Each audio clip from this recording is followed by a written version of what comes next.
আসসালামু আলাইকুম ভাই। OnePlus 8 Pro আর কি আমাদের কাছ থেকে রিপেয়ার করে নিল আর কি। ভাই তো ঢাকা ইউনিভার্সিটির ছাত্র আর কি। আসছে যে ভাই আমার ডিসপ্লেটা একটু ঠিক করে দেন, অনেক অনেক এক্সপেন্সিভ ডিসপ্লে আর কি। তো বাইরে একটু কথা বলেন। আসসালামু আলাইকুম। আমি OnePlus 8 Pro সমস্যা নিয়ে আসছিলাম ডিসপ্লের। তো এটা আলহামদুলিল্লাহ ভাইয়া অনেক মানে অল্প খরচে আমার ঠিক করে দিছে। অনেক খুশি, এটা ভালো লাগতেছে যে আমার ডিসপ্লে চেঞ্জ করতে হলে অনেক টাকার ব্যাপার ছিল, সেটা অনেক কম খরচ আমার হয়ে গেল। সেজন্য অনেক খুশি, ভালো লাগতেছে। ধন্যবাদ। ঠিক আছে, আলহামদুলিল্লাহ আমরা করতে পারি আর কি। যাই হোক, সবাই দোয়া করবেন আমাদের জন্য আর কি। আসসালামু আলাইকুম। তো বন্ধুরা, আমাদের ডিসপ্লেটা এই পজিশনে ছিল আর কি।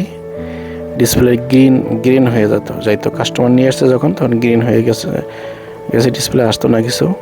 তো আমরা কাস্টমারে সাইন করে রাখছি এবং 2-3 ঘন্টা সময় নেওয়ার পরে তো ইনশাল্লাহ আমরা দেখাবো। এবং বিশেষ সেপারেটর দিয়ে আমরা প্রথমে ডিসপ্লেটা আনফ্রেম করে নিলাম ফ্রেম থেকে। তো অনেকেই ম্যানুয়ালি করে, আমরা আধুনিক মেশিন দিয়ে এটা কাজটা করে থাকি। এটা নিউ মার্শাল সেপারেটর এবং রেবনটা ফিক্স করা হইলো। সময় স্বল্পতার কারণে আমরা অনেক কিছু দেখাতে পারতেছি না। তো রেবনটা ফিক্স করার পরে আমরা চেক করি আর কি। এই যে আমরা চেক করলাম, ডিসপ্লেটা ওকে হয়ে গেল ইনশাল্লাহ।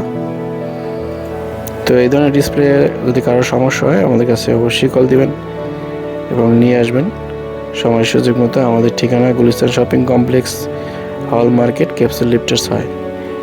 এখানে মসজিদের গিরিয়ে আমাদের ল্যাব। এখানে এসে আপনারা সার্ভিসটা নিতে পারেন। এই ধরনের ডিসপ্লে অনেক দাম, প্রায় 14 থেকে 15,000 টাকা। তাও অরিজিনাল পাওয়া মুশকিল। এই ভাইয়া ঢাকা ইউনিভার্সিটি থেকে আসছে, আমাদের অনলাইন পেজ থেকে দেখে। তো আমরা ইনশাল্লাহ ডিসপ্লেটা ডান হয়ে গেল, করে দিলাম এবং আমরা ডিসপ্লেটাকে সুন্দর করে অ্যাটাচ করে দিব আর কি বডির সাথে। তো আমরা ডিসপ্লেটা ইনশাল্লাহ কাজ হয়ে গেল। সবাই দোয়া